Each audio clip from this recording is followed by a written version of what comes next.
नमस्कार दोस्तों PCS academy में मैं आप सभी लोगों का स्वागत करता हूं। और दोस्तों, आज की डेट में हम लोग एक अगला एसे देखेंगे। प्रत्येक दिन में हम लोग 2 एसे को कंप्लीट कर रहे हैं और आपको भी अब एसे को अच्छे से प्रैक्टिस करनी होगी, ठीक है।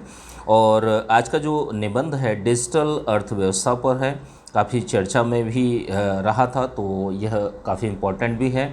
और अभी शाम तक 8 बजे तक आपको दूसरा जो एसे है वो भी मिल जाएगा। आपका यह एसे जो है बीओ मेंस के लिए भी काम करेगा और यूपी पीसीएस मेंस के लिए बहुत ही ज़्यादा इम्पोर्टेंट है, ठीक है। ध्यान रखिएगा, 700 शब्दों में आपको इस पर जो आपका एसे है उसको लिखना है। एक चीज़ है दोस्तों कि जैसे जिस समय आप एग्ज़ाम हॉल में जाते हैं तो सबसे पहले काम आपको लोगों को यही करना है कि जो एक फ्लो चार्ट होता है उसको आप ज़रूर बना लें। आप सोच लीजिए, 10 से 15 मिनट सोच लीजिए और अच्छी तरीके से जितने पॉइंट्स आ सकते हैं उनको ऐड करने का प्रयास करिए। एक खाका बना लीजिए। उससे क्या होगा, फॉर्मेटिंग से, कि आपको समय मिल जाएगा, आप अच्छे से चीज़ों को कर लेंगे और जो ऐसे आएंगे वो आप बेहतर तरीके से लिख पाएंगे, कोई भी चीज़ें स्किप नहीं होंगी। तो इन चीज़ों को ध्यान में रखते हुए आप लोगों को जो ऐसे है, ऐसे की प्रैक्टिस करनी है और एग्ज़ाम हॉल में क्या करना है, जाकर इस पर भी आप लोगों को ध्यान रखना है। आज का यह पहला वीडियो है निबंध का डिजिटल अर्थव्यवस्था पर। तो देखिए, इकोनॉमी जो होती है एक 2 प्रकार की होती है, एक डिजिटल होती है, एक परंपरागत इकोनॉमी। तो जहाँ तक भारत की बात करते हैं तो भारत की स्थिति है, अर्थव्यवस्था की स्थिति कैसी है कि जैसे 1991 से पहले क्या था कि 1991 से पहले भारत देश की जो इकोनॉमी थी वो परंपरागत इकोनॉमी थी, अर्थव्यवस्था थी, ठीक है।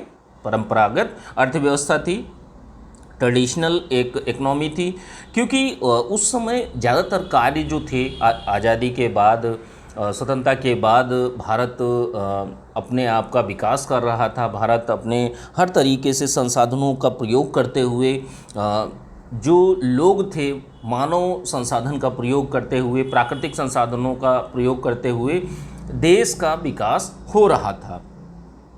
लेकिन 1991 में क्या हुआ कि 1991 में नरसिम्हा राव और मनमोहन सिंह उस समय फिनेंस मिनिस्टर थे और उन्होंने उसी के समय आपके यह प्रक्रिया स्टार्ट हुई थी। उदारीकरण, निजीकरण और वैश्वीकरण की प्रक्रिया को स्टार्ट किया गया था भारत में।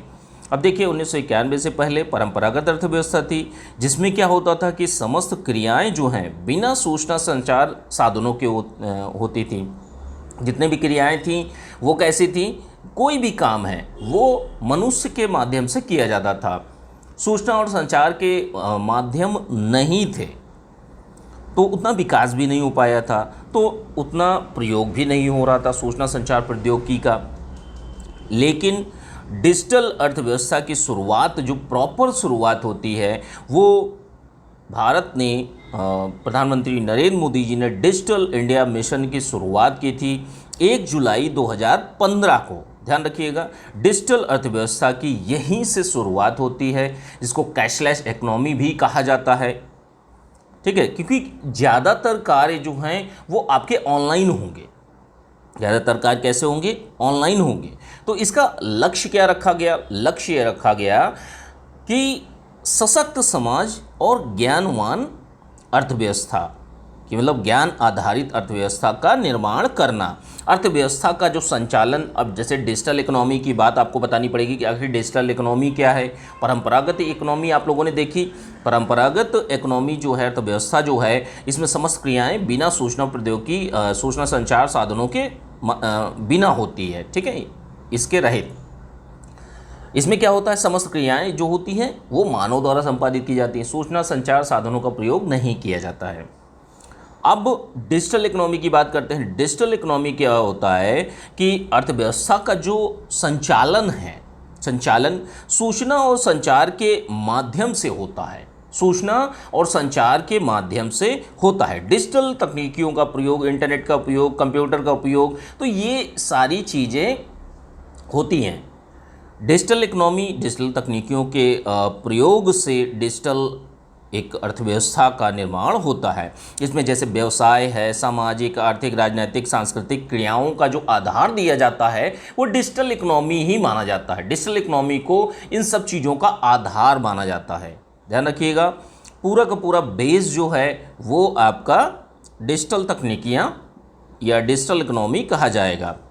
अब देखिए, डिजिटल अर्थव्यवस्था वैश्विक स्तर पर अगर हम लोग बात करें, देखिए आपको डिजिटल इकोनॉमी यानी डिजिटल अर्थव्यवस्था की बात कही गई है, पूरा का पूरा ऐसे आपको इसी में लिखना है, लेकिन आप भारतीय संदर्भों में भी बताइए और वैश्विक संदर्भों में बताइए।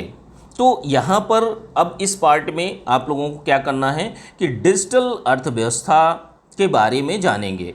तो देखिए, वैश्विक स्तर पर जब हम लोग बात करते हैं तो डिजिटल इकोनॉमी का प्रयोग जो है 1995 में डॉन टैप्सकॉट द्वारा एक लिखित किताब थी, इनके द्वारा लिखी गई किताब द डिजिटल इकोनॉमी में किया गया था। ठीक है, अब देखिए डिजिटल अर्थव्यवस्था जो होती है, डिजिटल इकोनॉमी जो होती है, तो उसमें कौन कौन से आधार अवयव पाए जाते हैं कि जैसे देखिए, जो बिजनेस हो वो ई बिजनेस हो। जैसे इंडिया है, इंडिया में सारे के सारे बिजनेसेस ऑनलाइन होने लगे, सूचना और संचार साधनों के माध्यम से होने लगे, तो इसको हम क्या कहेंगे? डिजिटल इकोनॉमी कहेंगे। जो बिजनेस हो रहे हैं ऑनलाइन, उनके लिए अवसंरचना का विकास हो, लेकिन वो भी ई बिजनेस अवसंरचना हो। अब ये ई बिजनेस अवसंरचना क्या है कि जैसे किसी भी जैसे मान लीजिए आप कोई एक बिजनेस स्टार्ट करते हैं, तो उसकी अवसंरचना कैसी होगी कि हमने एक वेबसाइट बनाई, एक यूट्यूब चैनल बनाया, एक ऐप बनाया। तो ये सारी की सारी जो अवसंरचना का निर्माण किया जा रहा है, जो रिसोर्सेज हैं, वो आपके ऑनलाइन हो। ई बिजनेस अवसंरचना इसको बोलते हैं, तो इसको आप लोग ध्यान रखिएगा। और ई व्यवसाय, कोई भी व्यापार या व्यवसाय, जो भी चीज़ें हैं वो आपकी इलेक्ट्रॉनिक माध्यम से होनी चाहिए। ठीक है, इलेक्ट्रॉनिक माध्यम से। तो ये तीनों के तीनों जो पॉइंट हैं, ध्यान रखिएगा, यह डिजिटल इकोनॉमी के पॉइंट माने जाते हैं। और ये माना था टैप्सकॉट ने, इनकी पुस्तक है द डिजिटल इकोनॉमी, तो इसी में इन्होंने यह बातें कही हैं।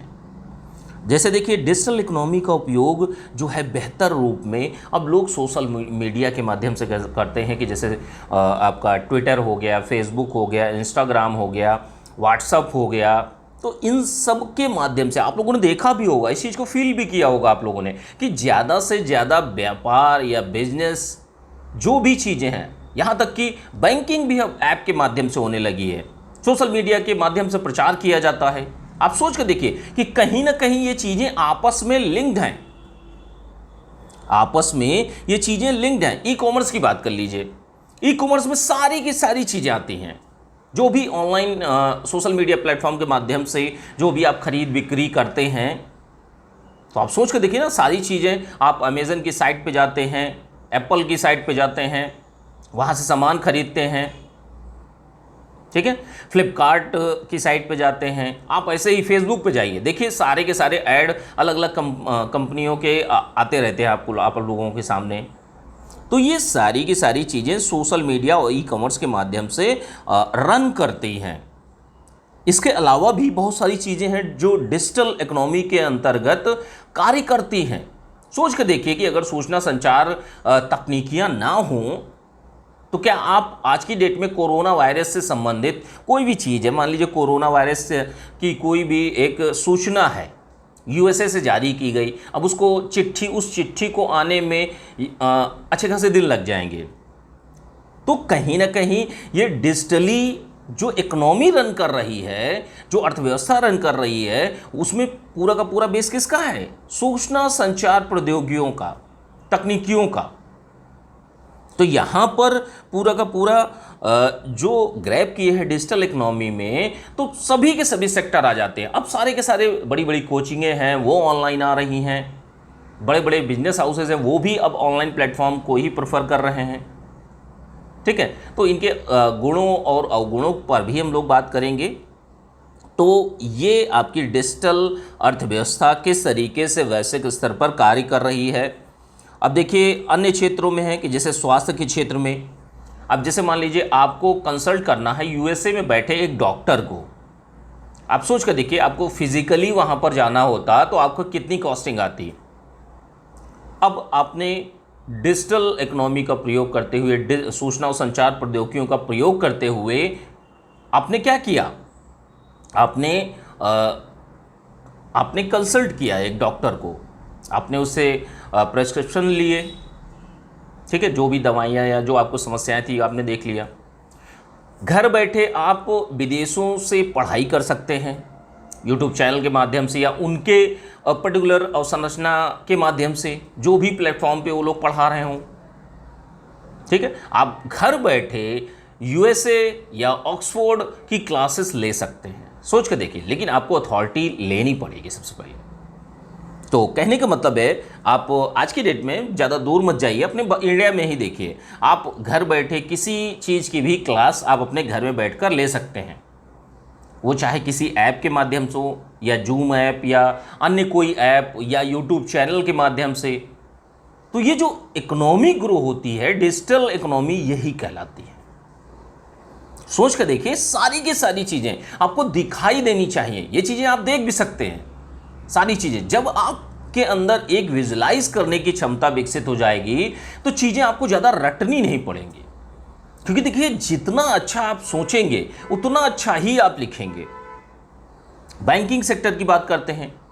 बैंकिंग सेक्टर जो है, अब देखिए बहुत से लोग हैं फिजिकली जाकर बैंक में अपना काम कराते हैं, बहुत से लोग हैं एसबीआई का, पीएनबी का ऐप डाउनलोड कर रखा है या अन्य कोई ऐप जैसे फ़ोन पे हुआ, गूगल पे हुआ, तो इन सारी चीज़ों का उपयोग करके आप डिजिटल इकोनॉमी को बढ़ाते हैं। सोच के देखिए, मनोरंजन की चीज़ों में पहले क्या था कि जैसे हम लोग मनोरंजन के लिए सीडी, डीवीडी, रिकॉर्डर, इन सारी चीज़ों का प्रयोग किया जाता था। अब आपको गाने सुनने हैं तो भी ऑनलाइन मिल जाएगा यूट्यूब पर या किसी ऐप पर। आपको मूवी देखनी है, हॉटस्टार, अमेज़न, बहुत सारी प्लेटफॉर्म हैं अलग अलग, तो इनसे आप देख सकते हैं, यूट्यूब पर देख सकते हैं, अन्य प्लेटफॉर्म पर देख सकते हैं। तो आप ये जो इकोनॉमी ग्रो हो रही है, इसी को डिजिटल इकोनॉमी के अंतर्गत ये सारी चीज़ें आती हैं। अब देखिए आगे चलते हैं, हम लोग डिजिटल अर्थव्यवस्था के गुणों को देखेंगे। अब हम लोग डिजिटल इकोनॉमी के गुण कौन कौन से हैं। तो देखिए डिजिटल इकोनॉमी का लाभ यही होता है कि बड़ी बड़ी कंपनियां हो गई, जैसे अमेज़न हो गई, एप्पल हो गई, अन्य कोई फ्लिपकार्ट हो गई। फ्लिपकार्ट अगर कंपनी, सोच कर देखिए कि अगर डिजिटल इकोनॉमी आधारित हमारी अर्थव्यवस्था नहीं होती तो आज की डेट में फ्लिपकार्ट का सामान अन्य देशों में क्या नहीं पहुंचता, बिल्कुल पहुंचता होगा। या अमेज़न जैसी कंपनी, यूएसए की कंपनी यहाँ पर सारी की सारी चीज़ें प्रोवाइड कर रही है। तो इसमें आधार किसका है? कोई भी आज की डेट में मुझे कुछ मंगाना हो अमेज़न से तो सारी की सारी चीज़ें मिल जाती हैं आपको घर बैठे, ठीक है। तो ये सारी की सारी चीज़ें हैं, बड़ी बड़ी कंपनियां, अन्य क्षेत्रों की भी कंपनियां आप देख लीजिए, एप्पल है, एप्पल का फ़ोन आपको मंगाना है तो आपको घर बैठे मिल जाएगा। तो ये सारी की सारी जो ग्रो करने वाली इकोनॉमी होती है इसको डिजिटल इकोनॉमी कहते हैं, ठीक है। गुणों को देख रहे हैं, देखिए अगर हम लोग 70 और 60 के दशक में पहुंचते हैं तो इंटरनेट का जो उपयोग है वो नहीं हो रहा था, हो भी रहा था तो बहुत कम क्षेत्रों में, बहुत कम मात्रा में हो रहा था, सीमित मात्रा में। अब आप सोच कर देखिए कि जो इंटरनेट का विकास हुआ है ये बाद में हुआ है, बाद में, बहुत बाद में, ठीक है। तो कहने का मतलब ये है कि 90 के दशक से बाद में इंटरनेट का उपयोग और भी ज़्यादा बढ़ा है। अब डिजिटल इकोनॉमी अगर होगी तो इंटरनेट कहाँ यूज़ नहीं होगा। सूचना संचार प्रौद्योगिकियों जो हैं वो इंटरनेट के माध्यम से चलती हैं, ठीक है। तो यहाँ पर क्या हुआ, डिजिटल इकोनॉमी के गुणों को बात करते हैं तो इससे इंटरनेट के प्रयोग में भी वृद्धि हुई। प्रयोग का मतलब इंटरनेट के माध्यम से आपको कोरोना से संबंधित कोई जानकारी चाहिए, कोई अपडेट चाहिए, तुरंत आप साइट खोलते हैं, तुरंत देखते हैं, सारी चीज़ें आपको प्राप्त हो जाती हैं। हार्डवेयर, सॉफ्टवेयर, आपको कोई परचेज़ करना है, यूएसए से आपको कुछ मंगवाना है, तुरंत आप ऑर्डर मार देते हैं, तो ये क्या चीज़ें हैं, ये डिजिटल इकोनॉमी की अच्छाइयाँ हैं, गुण हैं। किसी भी चीज़ के बारे में आपको जानना है, जागरूक करना है, किसी भी चीज़ के बारे में अवेयर करना है, आप सोशल मीडिया प्लेटफॉर्म पर जाते हैं, अपना ऐड बनाते हैं, लोगों को दिखाते हैं, यूट्यूब पर जाते हैं, आप ऐड देते हैं सबको, और गूगल एडवर्ड के माध्यम से तो वो यूट्यूब पर रन होता है। तो ये क्या है, ये हमारी डिजिटल प्लेटफॉर्म है, और इसकी बढ़ोतरी से बहुत बड़ी बड़ी कंपनियां, बहुत बड़े बड़े उद्योग, लघु उद्योग, सारी की सारी चीज़ें अब ऑनलाइन हो रही हैं। ठीक है, डिलीवरी मेथड अलग अलग हो सकते हैं, लेकिन जो प्रक्रियाएं हैं, जो कार्यप्रणाली है, वो डिजिटल होती जा रही है। इसीलिए जो इंटरनेट का प्रयोग है उसमें वृद्धि हो रही है। और क्या है कि जैसे डिजिटल वस्तुओं और सेवाओं में वृद्धि। डिजिटल वस्तुओं सेवाओं में वृद्धि का मतलब क्या है कि जब इंटरनेट के माध्यम से आपको सारी चीज़ें मिल जा रही हैं। जैसे मनोरंजन की बात करते हैं, पहले हम लोग CD DVD को ख़रीदते थे, ठीक है, प्रत्यक्ष रूप से। अब क्या है, सारी की सारी चीज़ें हम इंटरनेट ऑनलाइन के माध्यम से देख लेते हैं, इंटरनेट और यूट्यूब के माध्यम से। बैंकिंग हो गई, शिक्षा हो गई, अन्य सेवाएँ हो गई। जैसे आप कोई भी चीज़ परचेज़ करते हैं, जैसे मान लीजिए आपने PCS एकेडमी का पेड ग्रुप परचेज़ किया, तो आपने क्या किया, डिजिटली आपने जो चीज़ें हैं वो आपको मिली, टेलीग्राम ग्रुप के माध्यम से आपको सारी चीज़ें मिली। या आपने कोई और चीज़ खरीदी, मान लीजिए आपने इंजीनियरिंग के छात्र हैं और आपने इंजीनियरिंग का कोई सेक्शन परचेज़ किया किसी अच्छी कोचिंग का, या आप बैंकिंग सेक्टर की तैयारी कर रहे हैं तो मैथ का आपने पोर्शन किसी बड़ी कोचिंग से खरीदा ऑनलाइन। तो ये क्या है, डिजिटल वस्तुओं और सेवाओं में भी वृद्धि हुई। सर्विसेज कौन सी, सर्विसेज बहुत सारी हैं। लोग ऑनलाइन टीचिंग देते हैं, ये भी एक सर्विस है। ऑनलाइन अगर आपका कोई दिक्कत आ जाती है तो उसको, जैसे मान लीजिए आपके किसी भी प्रकार की कोई समस्या है तो आप कंसल्ट कर लेते हैं डॉक्टर से, आर्किटेक्ट से, ठीक है। तो ये सारी की सारी चीज़ें महत्वपूर्ण इसलिए हो जाती हैं क्योंकि अब जो वस्तुएं और सर्विसेज, सेवाएं, ये भी डिजिटल हो चुकी हैं, ये भी डिजिटली सारी चीज़ें कार्य कर रही हैं। और एक चीज़ हुई, जो पारदर्शिता में वृद्धि हुई कि जैसे मान लीजिए पहले क्या था कि आप बैंक में जाते थे और आपको अगर बैंक का कोई कर्मचारी है आपसे घूस भी ले सकता था और लेता ही था। लेकिन अब क्या है, जितनी पेमेंट करनी है आपको उतनी ही पेमेंट करनी है, उतना ही भुगतान करना है किसी भी वस्तु का जो आपने खरीदी है। या बैंक अकाउंट खुलवाने में आपको जितने पैसे वैसे देने हैं तो वो आप ऑनलाइन ट्रांसफ़र कर सकते हैं। इसी को भाई कैशलेस इकोनॉमी कहा जाता है। कैशलेस इकोनॉमी, पारदर्शिता में वृद्धि हुई। ई वाणिज्य में वृद्धि हुई कि जैसे भारत में जैसे ई नाम है, एक पोर्टल है जिसके माध्यम से सारी की सारी चीज़ें, उत्पादों का व्यापार किया जा रहा है। मार्केट है ई नाम के नाम से, ठीक है। तो नेशनल एग्रीकल्चर मार्केट, तो इसमें क्या होता है, इसमें जो चीज़ें हैं, ठीक है, जो वस्तुएं हैं उनका खरीद बिक्री होती है, ठीक है। और दैनिक वस्तुओं की बिक्री भी बहुत बड़ी है कि जैसे आपको कोई भी चीज़ चाहिए तो ऑनलाइन सर्च करके आप तुरंत खरीद लेते हैं। ये सारी चीज़ें हैं। अब आगे चलते हैं। देखिए, डिजिटल अर्थव्यवस्था के अवगुणों यानी इसकी कमियों को देखेंगे कि आखिर इसमें दिक्कतें कहाँ हैं।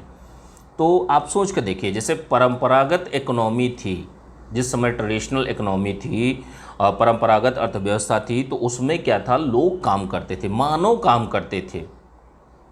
जो कार्यों का संपादन है वो लोगों के द्वारा किया जाता था। और आज की डेट में क्या है, आज की डेट में यह है कि जो रोजगार का एक संकट है वो और ज़्यादा गहराएगा। सोच कर देखिए कि पहले क्या थे, बाबू होते थे। जैसे एक कंपनी का कोई भी एक चीज़ का कार्य बनाना है, बही खाता बनाना है, अब क्या है, बही खाता ऐप आ गए हैं। एक व्यक्ति ही पूरी की पूरी कंपनी को मैनेज कर ले रहा है। 50 लोगों का काम एक व्यक्ति निपटाए दे रहा है कैलकुलेट करके ऑनलाइन सॉफ्टवेयर के माध्यम से। तो इससे क्या हुआ कि जो एक रोजगार का संकट था वो बढ़ने लगा। बहुत सारी चीज़ों में है, जैसे ऑनलाइन बैंकिंग है, ऑनलाइन बैंकिंग होने लगी। पहले क्या थे, ऑफिस में बहुत लंबा चौड़ा स्टाफ था, एक अलग अलग कार्यों के लिए अलग अलग, अब एक ही व्यक्ति जो एक ऑफिस था बैंकिंग का वो सिकुड़ता चला गया डिजिटल इकोनॉमी होने के कारण। अब देखिए, आप लोग जानते होंगे, आप लोगों ने देखा भी होगा कि जो ग्रामीण अर्थव्यवस्था है वो अभी भी मानव आधारित ही है। जो कार्य हैं वो मानव के द्वारा संपादित किए जाते हैं, क्योंकि हमारे यहाँ वो इंफ्रास्ट्रक्चर नहीं है, एजुकेशन का लेवल नहीं है। आप सोच कर देखिए, ग्रामीण क्षेत्र में कोई पढ़ा लिखा व्यक्ति नहीं है, गांव में एक किसान है, बहुत सारे लोग अब पढ़े लिखे भी हैं, ग्रामीण क्षेत्र के किसान भी पढ़े लिखे हैं, वो लोग भी जानते हैं, लेकिन अभी भी कहीं ना कहीं वो डिजिटली चीज़ों को नहीं करना चाहते, जानते नहीं हैं तो वो करना नहीं चाहते हैं। अब आप ग्रामीण क्षेत्रों में किसी से बोलिए, हम कह रहे पढ़े लिखे इंसान भी, बहुत सारे लोगों के अंदर भय रहता है कि फ़ोन पे यूज़ करेंगे क्या होगा, या गूगल पे यूज़ करेंगे तो क्या होगा, कहीं बैंकिंग जो ऐप है, सभी बैंकों ने अपने अपने ऐप भी जारी किए हैं, तो अगर बैंकिंग ऐप का उपयोग करते हैं तो कहीं फ्रॉड तो नहीं होगा। तो ये एक मानसिक समस्या है कि लोगों की एक सोच बदलना कि हाँ भाई डिजिटल इकोनॉमी हो गई है और आपको चीज़ें करनी पड़ेंगी। तो ग्रामीण क्षेत्रों में क्या है, एक भारी निवेश की आवश्यकता है, आपको अवसंरचना का विकास करना पड़ेगा। ग्रामीण क्षेत्रों में आपको सारी चीज़ें, वो चाहे शिक्षा के स्तर पर हो और या इंफ्रास्ट्रक्चर के स्तर पर हो, ठीक है, तो दोनों स्तरों पर आपको ग्रामीण क्षेत्र में भारी निवेश करना पड़ेगा, ठीक है। तो डिजिटल इकोनॉमी के लिए ये भी एक गुण माना जाता है, अवगुण माना जाता है। हमारे भारत देश में या जितने भी डेवलपिंग कंट्रीज़ हैं उनमें अवसंरचना का विकास अभी उतना नहीं हुआ है लेकिन उतना नहीं हुआ है। जो प्रक्रियाएं हैं बहुत महंगी हैं भाई। सोच कर देखिए कि जो ऑनलाइन चीज़ें हैं, ठीक है, परंपरागत पहले व्यक्ति कार्य करते थे, और जो इंफ्रास्ट्रक्चर बिल्ड करना है डिजिटल इकोनॉमी के लिए वो महंगी है, ठीक है, जो प्रक्रिया लागत है वो बहुत ज़्यादा महंगी है। तो इसकी वजह से भी ये डिजिटल इकोनॉमी का गुण माना जाता है। अगला क्या है कि अगला है आपका साधनों पर निर्भरता। भाई देखिए, परंपरागत अर्थव्यवस्था में क्या होता है कि जो निर्भरता होती है वो लोगों के ऊपर होती है। लोग कार्य करते हैं, लोग उसका पेमेंट लेते हैं, पैसा लेते हैं, दैनिक मजदूरी लेते हैं। अब वही चीज़ें अगर ऑनलाइन होने लगें तो क्या होगा, आपको संसाधनों पर निर्भरता नहीं होगी, साधनों पर निर्भरता हो जाएगी कि कौन सा रिसोर्स है, साधन, वो कौन सा सूचना प्रौद्योगिकी का साधन है जिसके माध्यम से हम ये चीज़ें कर रहे हैं। अब सोच कर देखिए कि अगर 1 घंटे के लिए पूरे इंडिया का इंटरनेट बंद कर दिया जाए या किसी कारणवश बंद हो जाए तो डिजिटल इकोनॉमी धरी की धरी रह जाएगी, करोड़ों अरबों का नुकसान हो जाएगा। सोच कर देखिए, कहीं ना कहीं जैसे होता भी है कि कभी सर्वर काम नहीं कर रहा, नेटवर्क काम नहीं कर रहा, बहुत बार ऐसा होता है। तो होता क्या है इससे कि साधनों पर निर्भरता आपकी बहुत ज़्यादा बढ़ जाती है। और क्या होता है, डिजिटल इकोनॉमी में आपको भारी निवेश की भी आवश्यकता होती है। वो राष्ट्रीय स्तर पर भी, जैसे एक ग्रामीण क्षेत्र, शहरी क्षेत्र, और एक इंफ्रास्ट्रक्चर बिल्ड करना होता है आपको देश में, ठीक है। मशीनी विकास पर देखिए, जो परंपरागत अर्थव्यवस्था थी तो उसमें मानव विकास पर बल था, लेकिन यहाँ पर मशीनी विकास पर पूरा का पूरा ध्यान केंद्रित हो जाता है। तो ये भी एक इसका अवगुण माना जाता है। अगला क्या है, देखिए डिजिटल इकोनॉमी में क्या होता है कि डिजिटल इकोनॉमी में आपने फ्लिपकार्ट या अमेज़न से आपने कोई सामान खरीदा, तो क्या आप किसी एम्प्लॉय से मिले, उसके डिलीवरी मैन को छोड़कर, वो भी डिलीवरी मैन आप के आसपास का होगा जिसने फ्रेंचाइजी ले रखी होगी, लेकिन जो एक्चुअल में जिसकी दुकान है अमेज़न की, तो क्या आपने उससे मिले, उसके साथ आपका रिलेशन बना? आप आस पड़ोस में एक परचून की दुकान में जाते हैं या कोई और अन्य दुकान में जाते हैं तो उसका एक मानवीय संबंध भी होता है, ठीक है, कि आपको आज की डेट में आपके पास पैसे नहीं है तो वो उधार भी दे देगा, एक रिलेशन इस्टेब्लिश होता है। लेकिन इसमें क्या है, इसमें एक मानवीय संपर्क ही कम होता जा रहा है। तो ये भी एक बहुत बड़ी चीज़ है। मानवीय स्वास्थ्य पर भी प्रभाव पड़ रहा है कि भाई सभी लोगों को लगता है कि जो डिजिटल इकोनॉमी है, सारी की सारी चीज़ें ऑनलाइन ऑनलाइन ऑनलाइन चल रही हैं। रोज़गार का संकट बना ही हुआ है, पैसा है नहीं। ऐसी स्थितियों में क्या होगा, लोगों के स्वास्थ्य पर भी बुरा असर डालेगी। होता भी है कि आप एक जैसे ना नशा टाइप में होने लगता है ये चीज़ें, कि जैसे आप सोशल मीडिया साइट पे या परचेस करने का ही एक आपको वो लगेगा कि यार चलो आज ये खरीद लेते हैं, चलो आज ये खरीद लेते हैं। तो इस तरीके से चीज़ें ये पूरे के पूरे डिजिटल इकोनॉमी के अवगुण माने जाते हैं। अब निष्कर्ष में आपको क्या बताना है, निष्कर्ष में आपको ओवरऑल पूरा का पूरा डिजिटल इकोनॉमी, परंपरागत इकोनॉमी और जो गुण अवगुण उनको बिल्कुल छोटा करते हुए एक पैराग्राफ में आप लोगों को यह पूरा का पूरा ऐसे लिखना है। ठीक है, अच्छे से लिखिए। और introduction part, body part, conclusion part, तीनों में देखिए कोटेशन जरूर डालिएगा, कोटेशन जरूर डालिएगा। ठीक है, तो इतना आप ध्यान रखिएगा। कुछ फ्लो चार्ट है या डेटा डायग्राम, कोई महान विचारक की लाइन, इन सारी चीज़ों को भी आप ऐड कर सकते हैं। ठीक है, तो इन चीज़ों को आप खास ख्याल रखिएगा।